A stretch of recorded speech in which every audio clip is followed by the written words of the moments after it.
Another 12-win season for the Dallas Cowboys ends in disappointment. We will break it all down next. You are Locked On Cowboys, your daily Dallas Cowboys podcast. Part of the Locked On Podcast Network, your team every day. Locked on Cowboys. Locked on Cowboys. Welcome back to the Locked On Cowboys podcast, part of the Locked On Podcast Network, your team every day. We'd like to thank you for making us your first listen of the day. Today's episode is brought to you by Gametime. Download the Gametime app, create an account, and use promo code LOCKEDON for $20 off your first purchase. I am your host, Marcus Mosher. You can follow me on Twitter at Marcus_Mosher. Joining me today, as always, is Landon McCool. You can check him out on Twitter at McCoolBCB. On today's show, we are breaking down the Cowboys' wild card loss to the Green Bay Packers, 48-24. I don't remember what. Didn't even finish watching the game, Landon.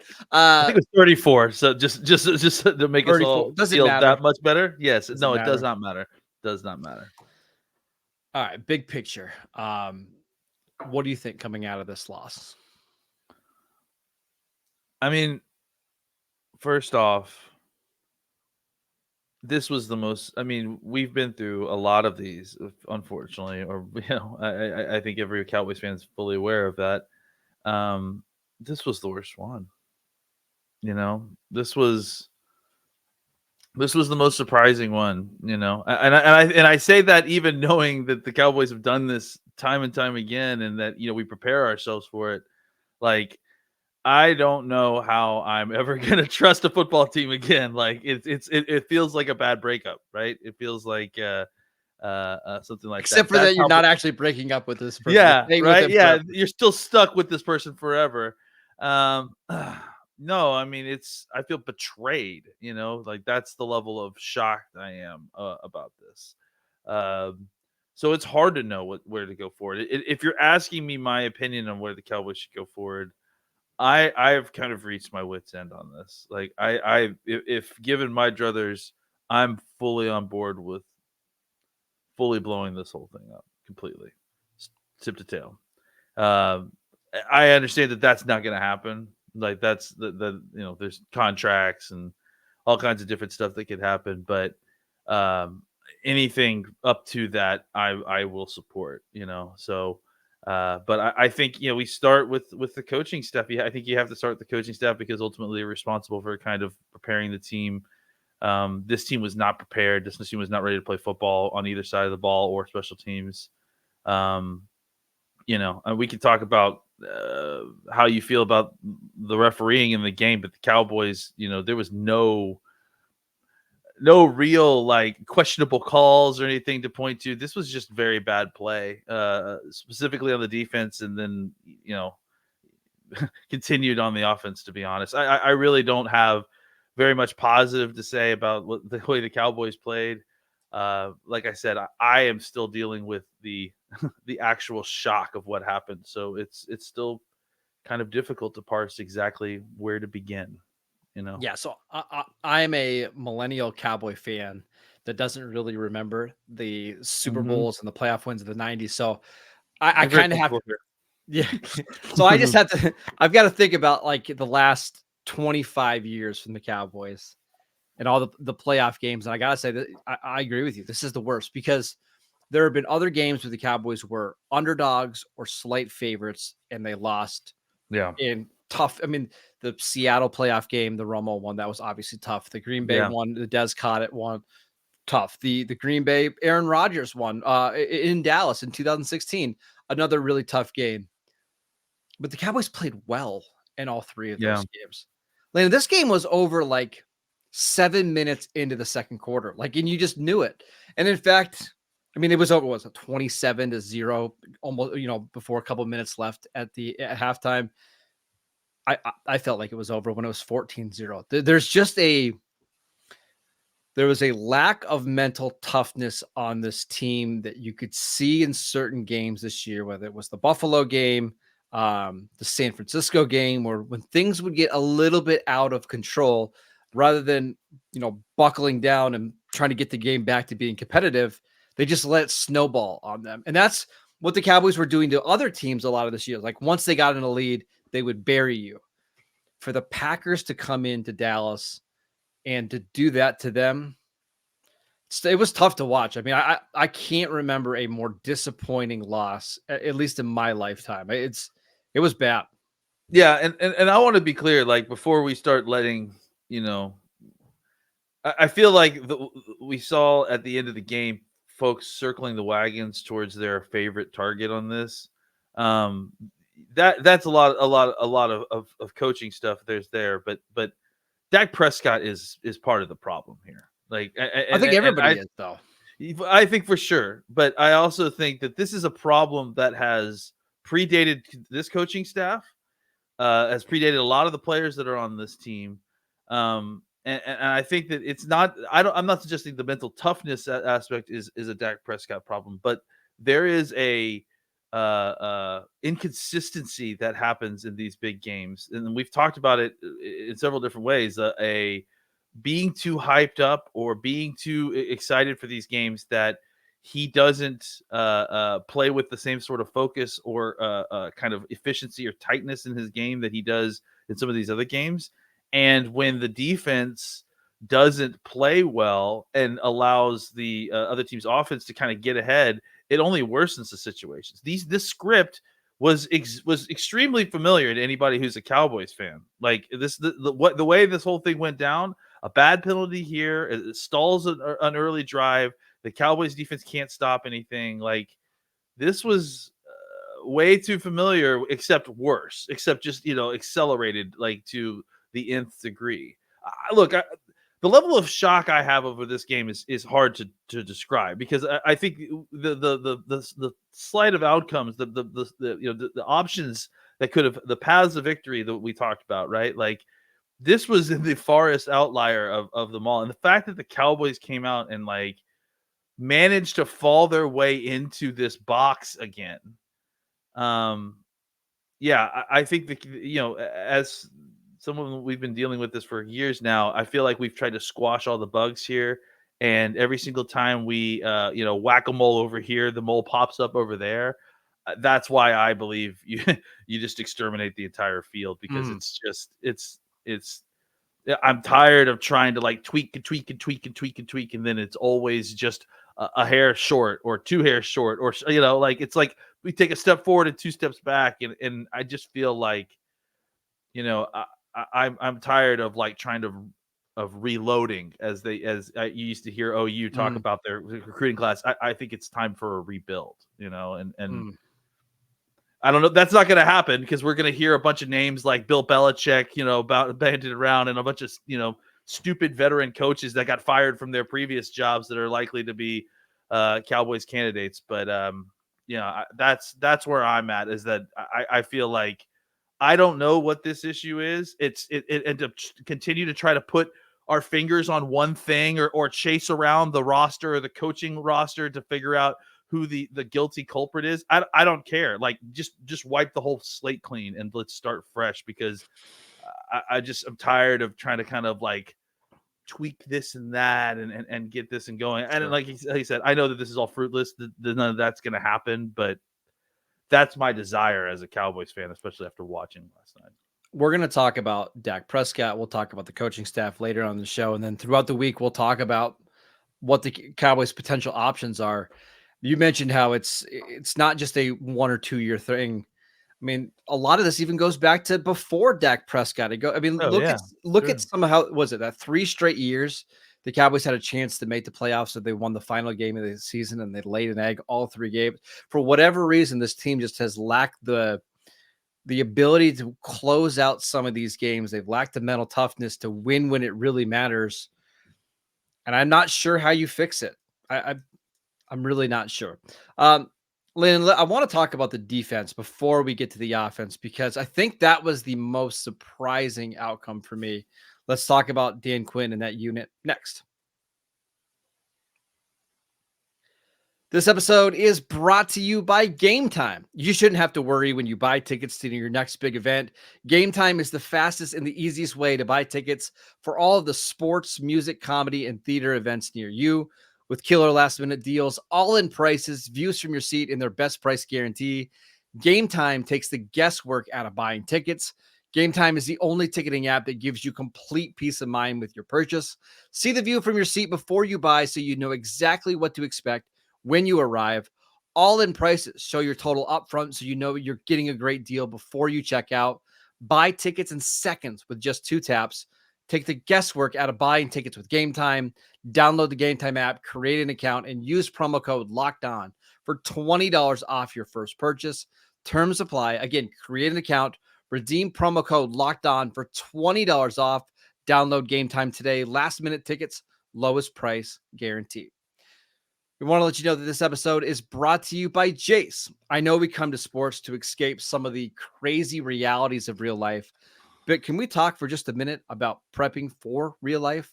According to the FDA, pharmacies are running out of antibiotics like amoxicillin right in the middle of the worst flu season in over a decade. That is terrifying. I can't imagine a more helpless feeling than my son or my daughter getting sick while a supply chain issue kept them from the life-saving medication that they needed. Thankfully, we're going to be okay because of Jase Medical. The Jase case is a pack of 5 different antibiotics to treat a long list of bacterial illnesses, including UTIs, respiratory infections, skin infections, among others, the stuff that could happen to any of us. Visit jasemedical.com and complete your physician encounter. It will be reviewed by a board-certified physician, and your medications will be dispensed by a licensed pharmacy at a fraction of the regular cost. It has never been more important to be prepared than today. Go to jasemedical.com and use offer code LOCKEDON to get $20 off your order. Welcome back to the Locked On Cowboys podcast. We want to let you know that Locked On has launched the first ever national sports 24/7 streaming channel on YouTube. Locked On Sports Today is here for you 24/7, covering the top sports stories of the day with the local experts of Locked On, plus our national shows covering every league. Go to Locked On Sports Today on YouTube and subscribe to the first ever national sports 24/7 streaming channel. Landon, let's talk about the defense. The Cowboys allowed 48 points, 41 of those on defense. Just a crazy, crazy day for the Cowboys defense. What are your thoughts? Just, it has to be the worst performance I've ever seen of this defense. Especially Dan Quinn's been the coordinator. Just the defense continued to kind of fall apart as the game went on. Look, I heard a lot of stuff about the run game, about stopping Aaron Jones. And Aaron Jones, even though he had 3 touchdowns in this game, that wasn't the problem. The problem was that you couldn't stop them throwing the football even a little bit. Like, no, they just continue to get chunk play after chunk play every single drive. You got them into 13 yards an attempt, and that was even after Jordan Love came in and threw a couple incompletions at the end of the game. Yeah, and this is they got them into situations at times that they could have gotten them off the field, but they were converting, and they were able to get guys open almost every single time, and guys were wide open, and pass rush wasn't getting there and never got there. The pass rush has got to be one of the biggest disappointments of this entire game, without a doubt. And because they couldn't get any kind of pressure on Love, he was able to kind of find guys open. And even if there was pressure on him, guys were getting so wide open that, I don't know that it would have mattered. There was a couple times where you saw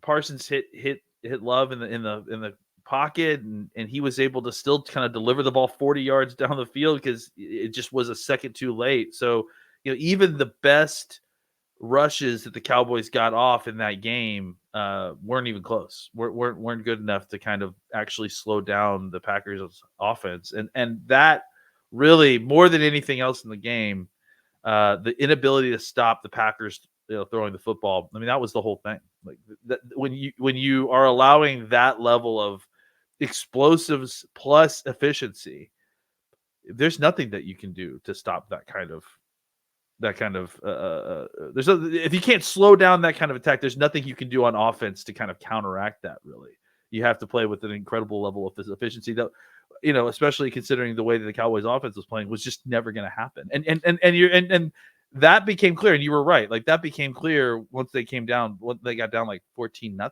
Like it was just like, you had already seen 2 or 3 Cowboys drives at that point, and they weren't able to kind of get anything going. CeeDee Lamb didn't even look like anything. Yeah. So I just think that at that point, you're the defense and you look on the other side of the ball and it's like, not only are we getting run through, but the offense is putting up no resistance as well. It's like by the time the third quarter rolled around or the second quarter rolled around, the Cowboys defense had been on the field so much that, it wasn't going to be a pretty situation. It was going to continue to roll downhill. So, it became that situation that we talked about, right? The inverse complementary football where the flow went the wrong way. And so it's, the defense being on the field too much is because of the offense, it's hurting each other. And ultimately it became a snowball effect, I think, for both sides of the ball.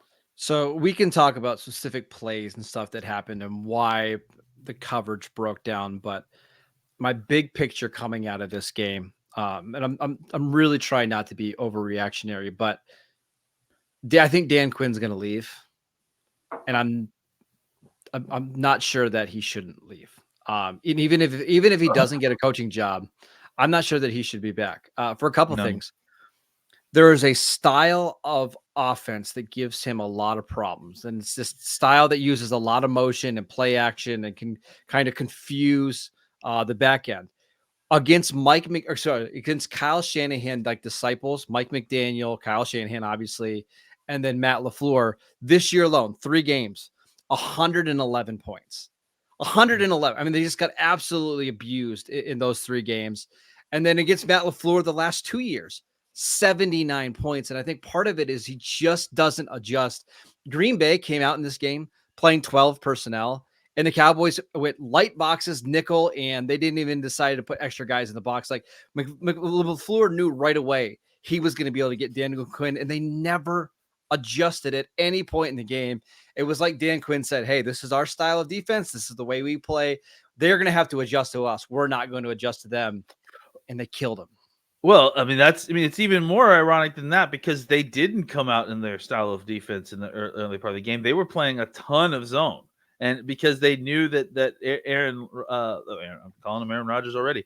They knew that Love was good at throwing the ball versus man.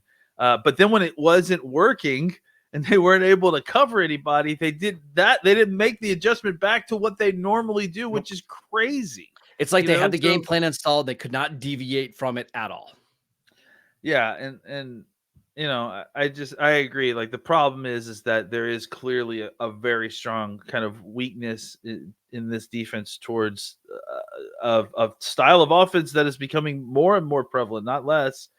And I think that you can make I think it's fair to make the argument that you don't need to spend a bunch of resources on trying to build up your run defense if you're stopping the pass efficiently. But if you're not stopping the pass efficiently, then what are we doing here? You're not doing anything at this point. You're just a lack of resistance completely on defense. No turnovers, no pass deflections. I mean, it's just like you're not even affecting the offense. It's like they're playing 7-on-7 out there. So.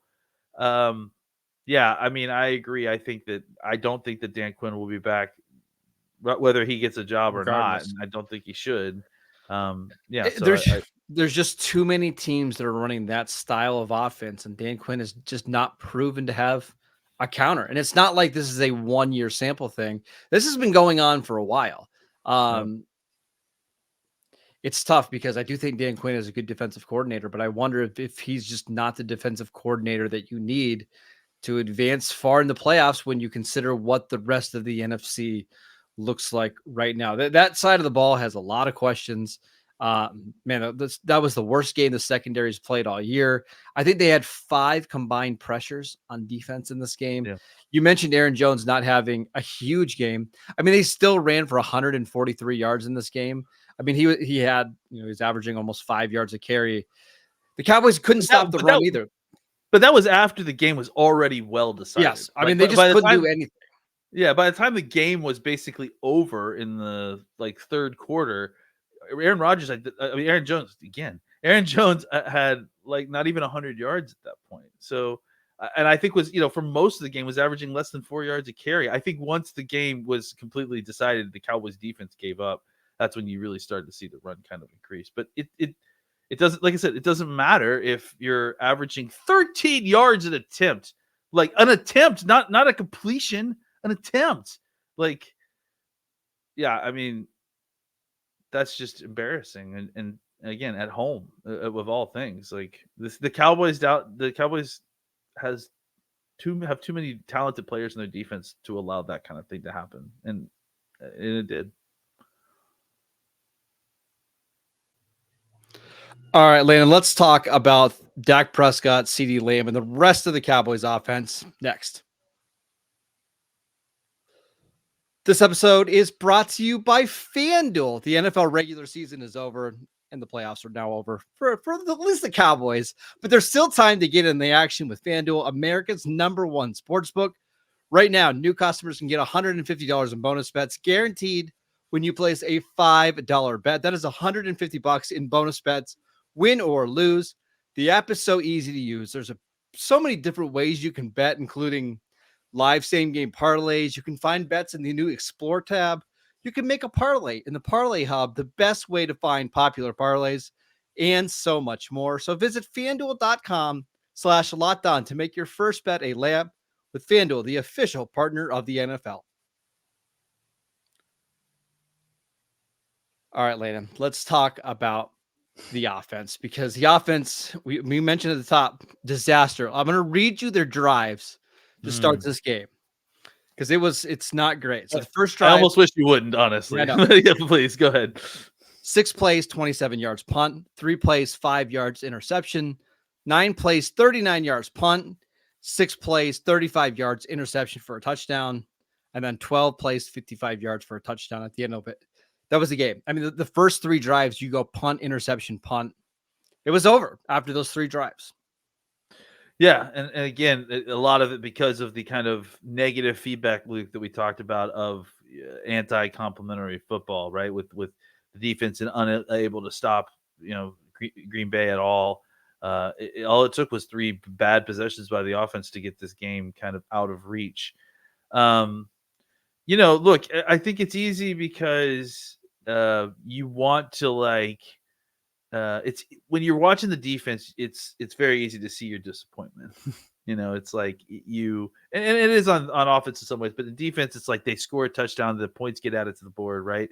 On offense, it's like you get to third down, they don't convert, you're frustrated, but there's still this feeling of, well, they'll figure this out, they'll get it together. But that never came. It's like that moment where you felt like they were kind of working it and it was getting together. Even when Dak was completing passes early in this game, it felt like it was, and this is again another familiar feeling thing, right? Where it felt like it was a slog to complete short passes, right? Dak was getting the ball late underneath guys who were catching it and then getting, zero yak, because they were being tackled as soon as they were catching the football. There were very few attempts down the field, right? There was very few. Not until the game was over. Yeah, not until the game was over. And again, I didn't even see any of that. So it's not important, So it's like, I think that the fact that the Cowboys were kind of inside their shell a little bit. And again, I'm not talking about running the football, because I think I saw a lot of people complaining about running the football at certain points, when running the football for a good portion of this game was the only thing that was working on this offense. That the only efficiency that this offense had was when they were effectively running the football. So I understand that the frustration that McCarthy was calling runs here and there, and McCarthy has a lot laid on his plate currently that went wrong.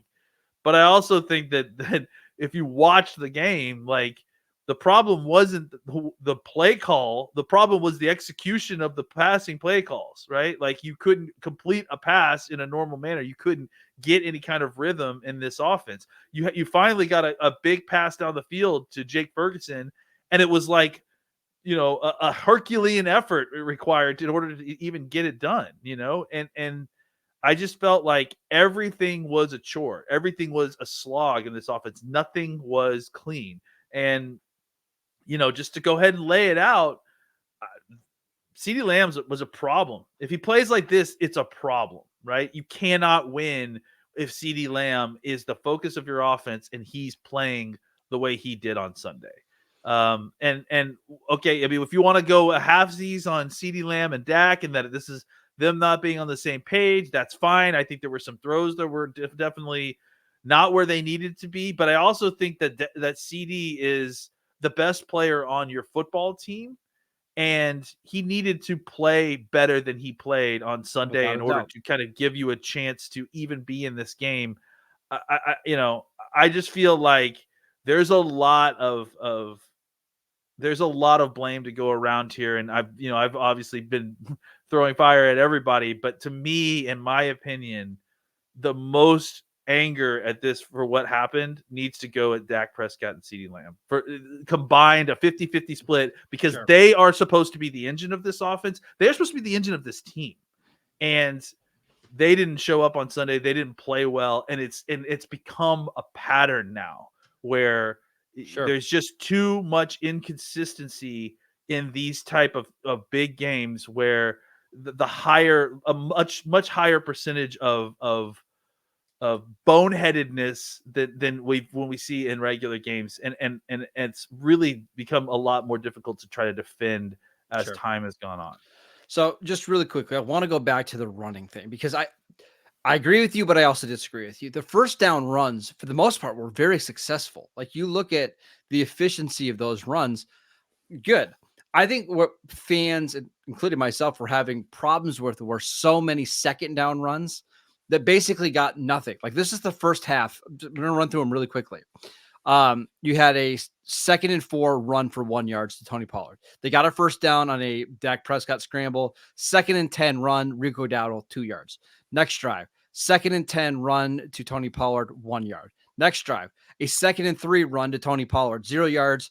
A 2nd and 4 run to Tony Pollard, -1 yards. And then in the final drive, a 2nd and 10 run to Tony Pollard, 0 yards. So it was just, they were running well on first down, but it felt like whenever the Cowboys tried to run on second down, they had no success. And that set them up for Dak Prescott having to try to bail them out on third down. And we've become accustomed to Dak doing that, like just being hyper efficient on third down. So when he's not playing that well on third down, that's why you saw a lot of these drives just stall out. And then he started to press. And that's what happened on the Brandon Cooks interception. It's what happened on the Darnell Savage interception. It's what should have happened on the Devondre Campbell play. I mean, he threw a terrible ball because he's pressing. You can't have your quarterback press when things are going poorly. You need him to be the calmness in the eye of the storm, not contributing to it. Yeah, I mean, I think that's fair in some ways, but even like, I mean, even on first down and second down when they're throwing the football, I know it wasn't good. They're still having problems. So, like, I mean, my whole bottom line here is that Dan Quinn is not incorrect about the importance of the run game. It's not nearly as important as the pass game. And we can nitpick about the play calling on, first and second down runs if you want. And I think there certainly is something to that. And does it help contribute to problems of trying to, have difficult third downs to pass the ball? Absolutely. But the problem is that even on first and second down, when they were trying to throw the football, the solution that we're trying to go to instead of running the ball, they were worse. They were on a per play basis. They were worse. I mean, and some of that because of the interception. Some of it's because of the interception, obviously, but they weren't. It wasn't like they were gashing the page or the Packers through the air before the interceptions. Yeah, before the interception, they had like one completion for 0 yards, if I'm not mistaken. It was, so it's not like they, on 4 attempts. Like I think at that point, Dak was 1 for 4 for 0 yards. Like that's, it's hard to like say that trying to turn it to run the football is the answer when your passing is worse than running the football. So I understand the thought. Like, look, I think it's difficult because it's like when your offense is disjointed, there you could try to do things to try to get them out of it. And we could listen again. McCarthy deserves blame for this. Like that. Why is it like this? But ultimately, let's not overlook the fact that the thing that we're turning to be the savior of this offense is problematic as well. The passing game was not efficient, not working. We're going to have plenty of things to talk about this week, including more thoughts from the game. We'll talk about the coaching staff. We'll talk about what the Cowboys do with this roster with a bunch of free agents. So even though the Cowboys season is over, Locked On Cowboys season is not over. We're only heating up. It's going to be a lot of news coming over the next 2 weeks. And then we got Senior Bowl stuff. I know you're in a mood to talk about draft right now, Landon. Not really, but we'll get there. We'll get there. Yeah, look, it's tough. Look, I mean, for all the Cowboys fans, like for mental health reasons, it's like, there's always stuff to turn around to. There's always new hope springs eternal. There's going to be changes around here, and that's what you can look forward to, and that there's consequences. So I think we'll know a lot more about this team in the next week and a half. I would say. Absolutely. All right, that is it for today's show. We want to thank you for making Locked On Cowboys your first listen every single day. I want to thank you for listening all season long. We know the season did not go the way that we were hoping for or anticipating, but that's just how it goes. Make sure you're downloading the podcast wherever you get your podcasts. We are free and available on all platforms. Follow Landon on Twitter at McCoolBCB. I'm at Marcus_Mosier, and we will see you right back here tomorrow.